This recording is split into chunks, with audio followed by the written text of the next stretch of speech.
ରାଧରାଜ ସାଙ୍ଗମାନେ ଆପଣମାନେ ଏମିତି ବେସନରେ ବନେଇକି ତାକୁ ଭଲରେ କଷିକିନି ଖାଆନ୍ତୁ, ଘରେ ସମସ୍ତଙ୍କୁ ଖୁଆନ୍ତୁ। ବହୁତ ସୁନ୍ଦର ରେସିପି ଏଇଟା।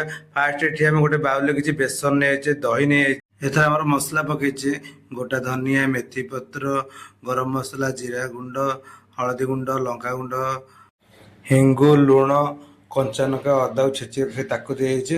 କିଛି ପାଣି ଦେଇକି ଭଲ ଭାବରେ ତାକୁ ଗୋଳେଇ ଦେଇଛେ। ତାକୁ ଆଉ ଟିକେ ଭଲରେ ପାଣି ଦେଇ ଭଲରେ ପାଣିଆ କରିଦେଇଛେ ଆମେ। କଢ଼େଇ ଆମର ଗରମ ପାଣି ତାକୁ ଦେଇକି ବଢ଼ିଆ ସେ ଘାଣ୍ଟି ଘାଣ୍ଟି ତାକୁ ପୁରା ଗାଢ଼ା କରିଦେଇଛେ।